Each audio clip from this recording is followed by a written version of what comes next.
Siku za nyuma huku ni wengi hasa, ni wengi. Sio hawa wa kigeni hawa ni wameanza miaka hii ya juzi ndio wameanza kwa makocha wa kigeni, lakini kwa nyuma huko tulikuwa na makocha wazawa tu, Simba na Yanga wako na wazawa. Hii system ya kuamini makocha wageni iliingiaje, na ni nani kati ya Simba na Yanga alianza kuamini makocha wageni? Kama unakumbuka vizuri. Mimi nakumbuka kama ni Yanga walianza. Yanga ndo alianza kuleta makocha wageni. Enzi za yule mdhamini wao basi Gulamari. Nadhani ndio walioanza kuleta makocha wageni.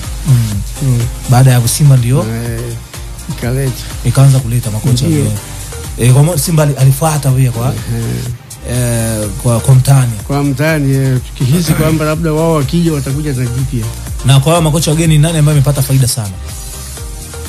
Ambaye amepata faida nao ase kwa sasa hivi kwa hali hiyo kwa sasa hivi unaona nayo imekuwa ni shida. Hata Yanga sijuzi tu ameenda na kocha huko akamwacha huko akarudi wenyewe kuja hawana. Kwa hiyo sasa hivi kocha amekuwa kipimo chake ni mechi. Kifungwa mechi moja mbili wasema huyu hatufai, tunatoa. Kwanza amekuja hata hajazoeana na timu, hata hajajua wachezaji. Ndio maana tunamlaumu sana mwenyeji, kwa sababu wewe ndio umezoeana na hao wachezaji. Unaweza kumwambia huyu hapa kateleza, lakini huyu yuko hivi tulifanya hizo. Matola amekuwa kocha Simba, ameondoka amerudi, bado unashabikia Simba. Watu wanasema Matola aondoke. Unadhani Matola ni miongoni mwa watu ambao wanasema ni kirusi au mdudu ndani ya benchi la Simba? Anahitaji kipi ambacho, kwa nini watu wanalazimisha Matola naye aondoke? Unajua mnamuona anafaa akikabidhiwa timu, anafaa kuiongoza timu ya kuiongoza hii Simba ambayo unaiona, anafaa. Kwa mfano uongozi ukaamua mkabidhi, anafaa umkabidhi timu yeye? Hawezi sasa. Sijui, lakini sioni kama anaweza, kwa sababu yeye kama msaidizi yeye ndiye mshauri mkuu wa kocha mkuu. Kwa mfano juzi hapa wakati timu inapangwa walilaumu sana kocha amepanga viungo tu.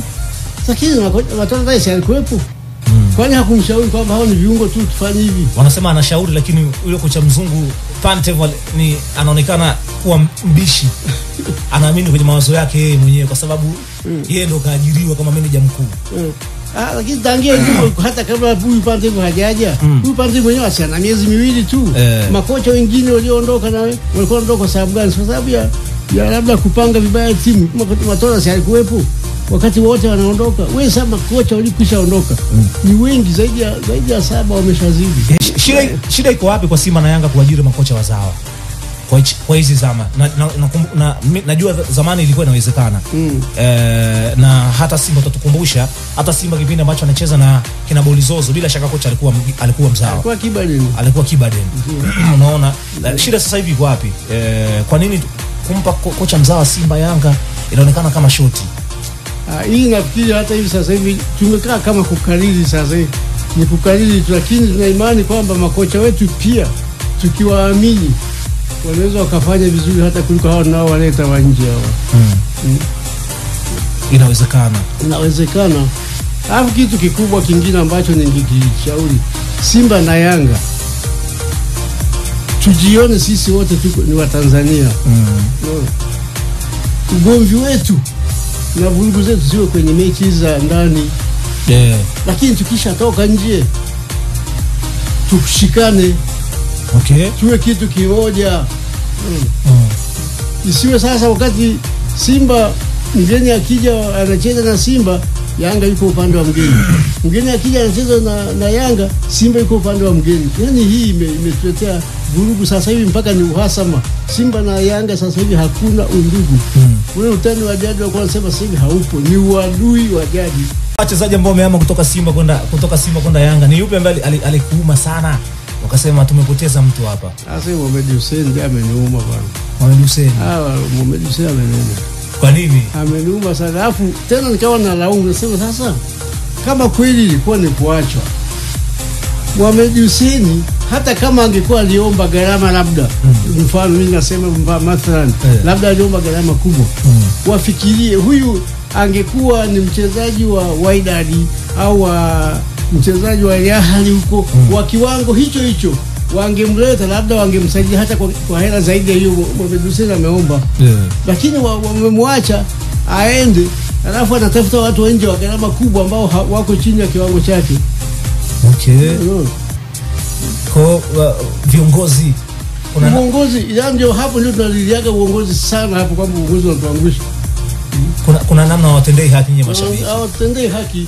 Alafu kitu kingine, kuna kipindi walikuwa wameamua kwamba mchezaji wa Simba wasiende Yanga, wala Yanga wasichukuliane. Lakini sasa hivi imekuwa watu kama Yanga wameshaona Simba ndio uwanja wao kuchukua wachezaji. Sasa kama wanaona, kwa nini wao wasitafute huko nje wawalete ili waje kuwashindanisha na hawa? Wao wanachukua hawa ina maana tayari wanataka kuidhoofisha.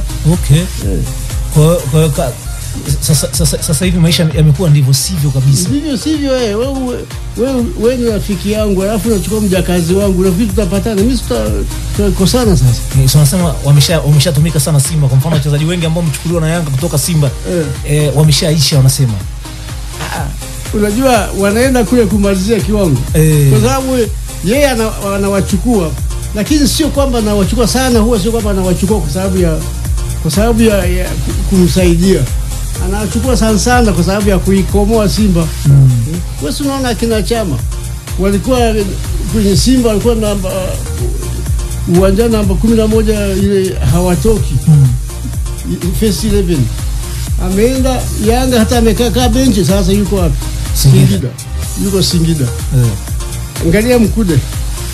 Kapotea kabisa. Mkude ni njama za viongozi.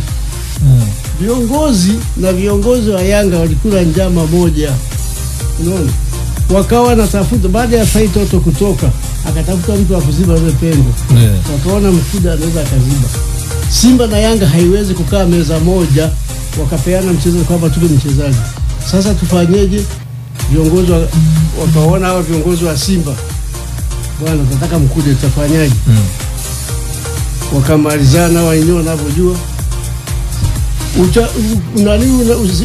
Unafika usajili, wanatangaza Mkude kashuka kiwango. Siku ya tangaza kashuka kiwango, kesho wanatangaza Mkude kasajiliwa. Hiyo wote kwamba ilikuwa na nini hapa bwana? Kuna mambo mengi yako yanaendelea katikati hapa. Katikati lazima kutakuwa kuna unajua hisia zetu, ndio maana mara nyingi tunahisia viongozi wajiuzuru tu, tuangalie nani, kwa sababu kitu kama hicho unahisi sasa.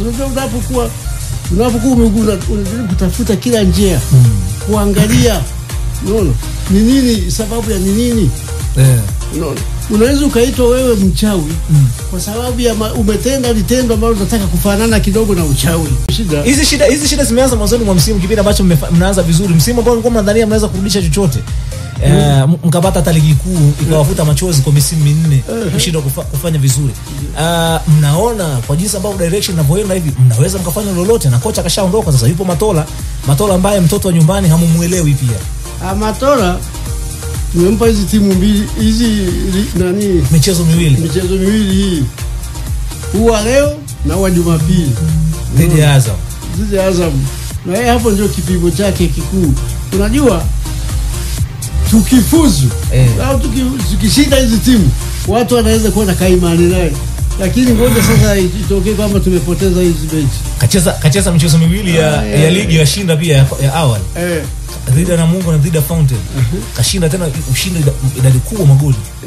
Ndio nakwambia sasa, akishinda na leo na Jumapili, angalau tunaweza wakawa na imani na yeye kidogo tena kwamba anaweza akatusindikiza. Sasa hiyo imani ndio inambakiza Matola mpaka hivi sasa ndani ya Simba. Sasa miaka zaidi ya makocha 7-8 wote wameenda kwenye, kama ni maamuzi anachukuliwa sasa hivi tu, hata kama anashinda, hata kama anafungwa au ndoge. Yaani yeye awepo tu kwa sababu haulipo mwingine, lakini baada ya hizi mechi mbili walete kocha na yeye pia apewe timu tu nyingine.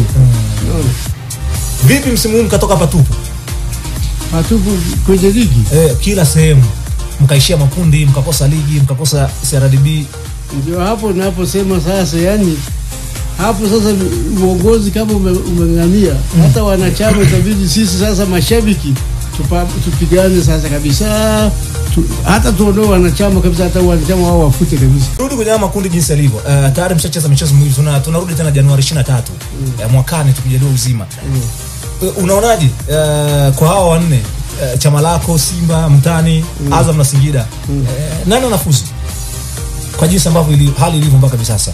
Unaweza ukaona jinsi ambavyo timu zinacheza ukasema kwa hapa Azam anaweza akatoboa, kwa hapa Singida anabaki, kwa hapa game zobaki, bila kuangalia mapenzi, bila kuangalia ushabiki, ule uhalisia jinsi ambavyo makundi yalivyo. Michezo miwili inaweza kwa hatua makundi inaweza kutoa determination na hali ya jinsi ilivyo. Nani ambaye unamuona kabisa akikaza kwa hapa alipofika? Unajua ni kama nilivyokuambia, ushirikiano wa viongozi na klabu unaweza ukaleta matumaini. Kwa mfano sasa hivi jinsi uongozi wa Yanga ulivyojipanga, wanaweza wakatoboa. Lakini sisi sasa, kwa sababu migogoro ya ndani ya klabu isipoisha, tunaweza tusiende mbali, usifike popote. Lakini hii migogoro tukiweza kuisolve pale katikati, uwezo wa kugeuza meza tunao vizuri tu. Tunao mzuri tu. Kama Mwarabu mkapinduka naye nyumbani na ugenini. Alafu sasa ndio nasema kwamba tuungane sasa wa Tanzania, tuachane mambo yale ya kumpokea mgeni. Kumpokea mgeni wa kufanyaje? Wanasema sasa hivi kila mmoja afina cha kwake. Ndio hapo ndio hiyo shida sasa. Hiyo shida. Hizi shida zimeanza mwanzoni mwa msimu, kipindi ambacho mnaanza vizuri. Msimu ambao mlikuwa mnadhania mnaweza kurudisha chochote. Mkapata hata ligi kuu ikawafuta machozi kwa misimu minne. Baada ya kupigia ile game Stade Malien, ulitoka kule Kibandaumiza au ulikuwa unaangalia mchezo nyumbani? Ile game ya Stade Malien ya juzi Jumapili. Ile juzi tulitaka kwenda lakini tukao hatukwenda. Ikabidi turudi nyumbani kuangalia. Mkaangalia nyumbani. Kuangalia nyumbani mtaani kwenye Kibandaumiza huko. Ndio tuliangalia. Hali ilikuwaje baada ya mchezo kumalizika? Sasa baada ya mchezo kuulizi, kama sisi mashabiki wa Simba, ile kipenga kinapigwa, watu wamebaki nusu kwenye kundi. Hamuelewi ni nini? Baki ni wa Yanga watashangilia. Sasa mimi nashangaa. Sasa watashangiliaje wakati sisi wa Tanzania wenzao tumefunga? Hata wanasema hata wao sare yao pia mlishangilia juzi. Sare na wakati anasakwa pia mlikuwa mnatamani afungwe. Watu wa hivyo wapo wengi, sio Yanga tu, na hata Simba wapo. Wapo ambao wanashangilia Yanga akifungwa na timu za nje, au Simba akifungwa na timu ya nje. Lakini mimi naweza kusema ukweli, hata wale washabiki wa Simba wenzangu tulioko nao pale Kishiri wanajua, huwa sishangilii Yanga amefungwa na timu ya nje. Sishangilii kabisa. Kwanza na laumu. Nini kimetokea? Zile goli Aziziki siku ile tuko ukumbini, yani nilitoka na lani. Sasa kuja kufika senta pale, tuko barabarani. Tena baada kwamba na lani nikakuta tena nazomewa. Sasa je, wangefunga je? Ningekuaje? Tunazizunguka kilomita za jiji la Mwanza kila siku. Kwa jinsi ambavyo Simba ameanza hivi kimataifa na jinsi ambavyo anafanya kwenye ligi, unamuona Mtani kajipata sasa. Ndio. Anakutishia, anakupa wasiwasi Mtani, hautambi. Kwa jinsi ambavyo performance ilivyo, mlizungumza kwa sana Mwarabu, kampasua Mwarabu wa kwanza, wakati anampasua Mwarabu wa kwanza wewe umepoteza. Kaenda kwa Mwarabu wa pili kachukua alama, wewe umepoteza. Mbele ya timu ndogo zaidi. Watu walikuwa wanadhania kwamba unaweza kupata chochote. Mtani anasogea. Unajua Mtani kinachomsaidia zaidi uongozi wake. Uongozi wake uko imara. Uongozi wake uko safi. Uongozi wake Mtani mpaka huku mikoani wanakuja wanahakikisha kuna nini kinafanyika, wanawafanye nini. Mechi yao kama timu yao inakuja huku, wale na huku wanaungana, tofauti na sisi. Unaweza kukuta kwa mfano hapa Mwanza, tunaweza kujikuta ni sisi wenyewe hata kama tuna ushabiki, lakini hatuko pamoja sana na uongozi kule juu. Ndicho kitu kinacho zaidi. Sasa timu imekuja, mnahangaika nyonyo, viongozi wengine wako mbali, ni shida. Lakini uongozi wa Mtani kwa kweli umewashika hivi. Hasa huyu kiongozi wao engineer. Makombe haya yote mimi nasema sio makombe ya klabu ya Yanga, ni makombe ya engineer.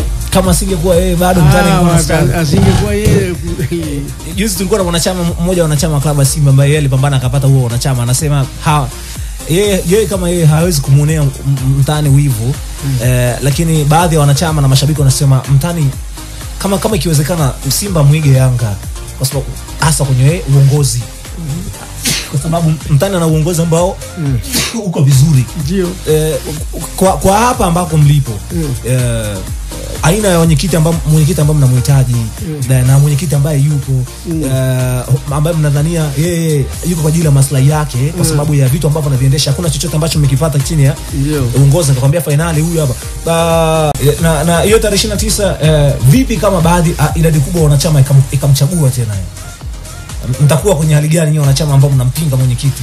Unajua hili limeshaonekana, kati ya hao wanachama kuna wanachama ambao tayari ameshawakamata, ameweka hivi na ndio wanaomlinda.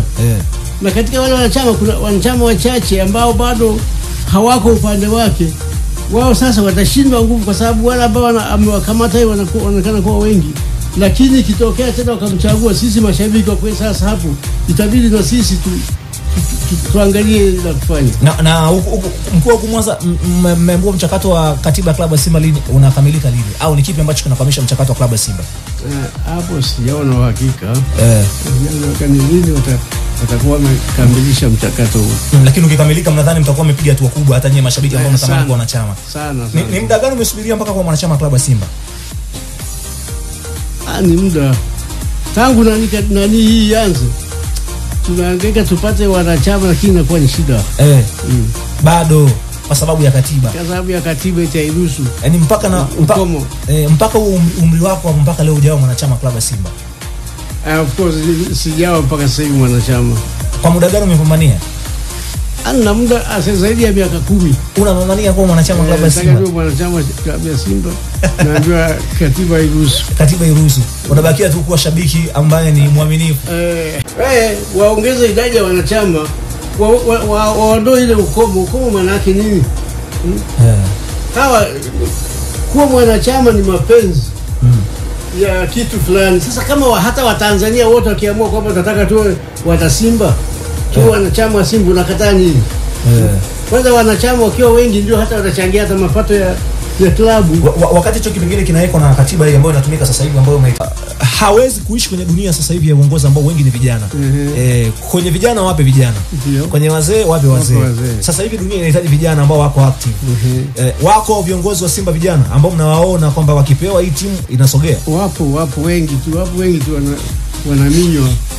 Wapo wengi wanaminywa, wanaminywa, lakini wapo wengi hawapewi nafasi. Sio kama hawataki kujitokeza, hapana, nafasi tu hawapewi. Ndio maana unaona hata juzi kwenye mkutano angekubali basi aulizwe hata maswali. Hapo ndio wangeona kama kumbe kuna viongozi wenye hoja, kuna vijana wenye hoja wanaweza kumhoji. Lakini unaona aliamka akasoma dua akafunga na kikao. Mkutano mkuu unafungwa vile. Mkutano mkuu unafungwa vile. Unafungwa kihuni vile. Baada ya hapo hamna chochote. Hamna chochote kinachofanyika. Timu inapoteza, maumivu nje ndani. Nje ndani napigwa, nje ndani na pembeni.